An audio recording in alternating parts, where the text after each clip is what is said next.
आज हम पढ़ेंगे सेट के बारे में। सेट किसे कहा जाता है? तो set is a well defined collection of objects. कई सारे ऑब्जेक्ट्स का वेल डिफाइंड कलेक्शन जो होगा उसे ही हम कहेंगे सेट। मतलब कि किसी सेट में डिफरेंट डिफरेंट टाइप्स के ऑब्जेक्ट्स होंगे, लेकिन वो कैसे होंगे? Well defined. अब मान लो कोई सेट ए है जिसमें एलिमेंट्स क्या दिए हुए हैं? 2, 4, 6, 8। तो ये सेट कैसा सेट कहलाएगा? इवन नंबर्स का सेट। या फिर किसी के नाम का भी हम सेट बना सकते हैं। नदियों के नाम का एक सेट हो सकता है, स्टूडेंट्स के नेम का सेट हो सकता है, या हम ले लेते हैं दूसरा सेट बी जिसमें हम वॉवेल्स ले रहे हैं। तो ए, ई, आई, ओ, यू, ये किसका सेट हो गया? वॉवेल्स का। अब हमें ये बताना हो कि इस सेट में कौन कौन से एलिमेंट्स बिलोंग कर रहे हैं, तो इसे कैसे डिनोट करेंगे? अब मान लो बताना है कि 2 किस सेट का एलिमेंट है, तो इसे डिफाइन करने के लिए हम लिखते हैं 4 बिलोंग्स टू ए। तो 4 बिलोंग्स टू ए, तो ए किसका एलिमेंट? ए का एलिमेंट क्या है? 4 है। या फिर ये बोलेंगे कि 4 इस सेट ए का एलिमेंट है। अब ई को डिफाइन करना होगा कि ये ई किस सेट का एलिमेंट है, तो लिखेंगे ई बिलोंग्स टू बी। मतलब कि ई इस सेट बी का सदस्य है। तो इसी प्रकार यदि किसी भी एलिमेंट को हमको बताना हो कि वो कौन से सेट में बिलोंग करता है, तो हम इस फॉर्म में उसे लिखेंगे। अब नेक्स्ट है एम्प्टी सेट। एम्प्टी सेट किसे बोलते हैं? एम्प्टी सेट, या इसे हिंदी में बोलते हैं रिक्त समुच्चय।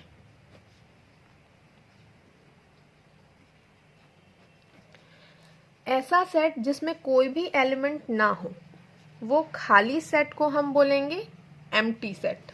इसे हम फाई या फिर खाली ब्रेसेस से डिनोट करते हैं। तो ऐसा सेट जिसमें कोई भी एलिमेंट ना हो वो सेट कहलाएगा एम्प्टी सेट या रिक्त समुच्चय। अब मान लो कोई सेट ए दिया हुआ है, इसमें क्या है? Elements x such that x belongs to n and 2x minus 1 equals to 0, ये दिया हुआ है। मतलब कि कोई सेट ए है जिसमें एलिमेंट क्या है? x है, और x किसका एलिमेंट है? नेचुरल नंबर का। मतलब कि इस सेट में सारे एलिमेंट्स क्या होंगे? नेचुरल नंबर होंगे। तो जब यहाँ पे दिया हुआ है condition 2x minus 1 equals to 0, मतलब कि x की वैल्यू यहाँ से हमको क्या मिल जाएगी? सॉल्व करेंगे तो 1/2, जो कि नेचुरल नंबर नहीं है। तो इस सेट में सिर्फ नेचुरल नंबर ही आ सकता है। तो इस सेट में हम क्या लिख देंगे? a इक्वल्स टू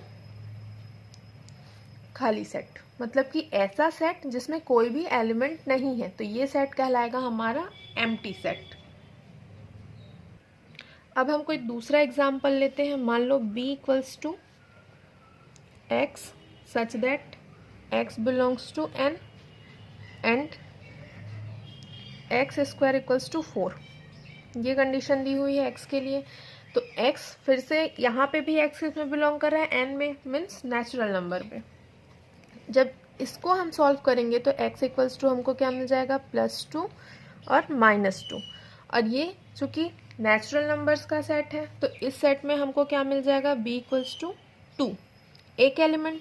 तो ये सेट में कोई एलिमेंट है, मतलब कि ये सेट हमारा क्या कहलाएगा? Non empty set. और नॉन एम्प्टी सेट को हम क्या लिखेंगे? मान लो इस b को हमको बताना है कि b सेट क्या है? नॉन एम्प्टी है। तो इसको हम b नॉट इक्वल्स टू 5 से डिनोट करते हैं।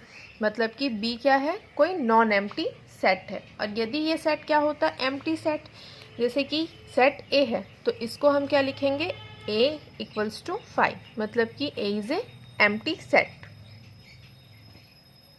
अब हम देखेंगे फाइनाइट सेट और इनफाइनाइट सेट के बारे में। तो ऐसा सेट जिसके एलिमेंट्स को हम गिन सकेंगे वो सेट कहलाएगा फाइनाइट सेट, और जिस सेट के एलिमेंट्स को हम नहीं गिन सकते वो सेट कहलाएगा infinite set. For example a equals to x such that x belongs to n। मतलब कि x कैसा एलिमेंट है? Natural number. मतलब कि इस सेट में जितने भी एलिमेंट होंगे वो कैसे होंगे? नेचुरल नंबर होंगे। एंड यहाँ पे कंडीशन दी हुई है x स्क्वायर इक्वल्स टू 4। तो x स्क्वायर इक्वल्स टू 4 के लिए क्या होगा? x इक्वल्स टू +2 एंड -2, ये दो वैल्यू आएगी। तो ये क्या है, नेचुरल नंबर का सेट है, तो a इक्वल्स टू हमको क्या मिल जाएगा, सिर्फ 2। मतलब कि इस सेट में सिर्फ एक ही एलिमेंट है 2, तो इस सेट के एलिमेंट को हम गिन सकते हैं, मतलब ये सेट फाइनाइट सेट होगा। अब सेकंड एग्जांपल लेते हैं, b equals to x such that x belongs to n and x greater than 4। मतलब कि इस सेट में क्या होगा, x के जो एलिमेंट है वो 4 से बड़े नंबर्स ही होंगे, तो b इक्वल्स टू क्या मिल जाएगा, 5, 6, 7, 8 and so on.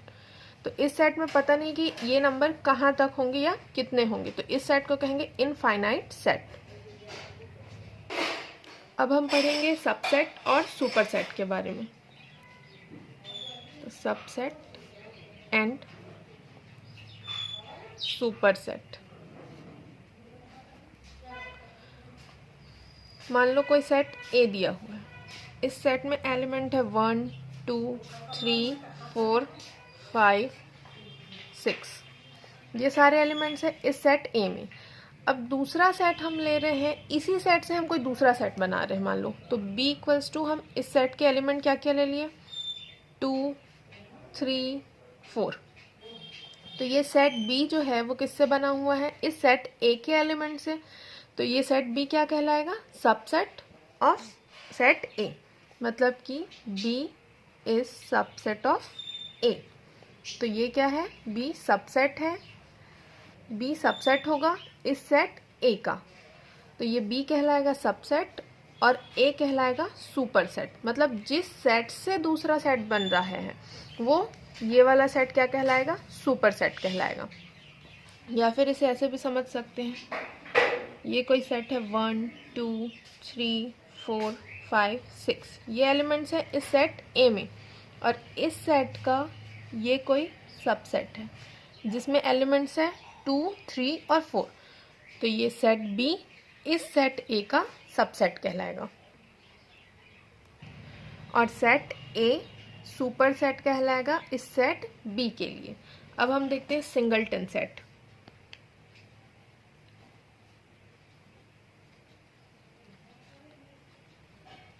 Singleton set में क्या होता है, ऐसा सेट जिस सेट में सिर्फ एक ही एलिमेंट हो, मतलब कि सिंगल एलिमेंट हो, वो सेट कहलाता है सिंगलटन सेट। मतलब कि मान लो कोई सेट दिया हुआ है, इसमें एक ही एलिमेंट है 2, तो ये सेट कहलाएगा सिंगलटन सेट।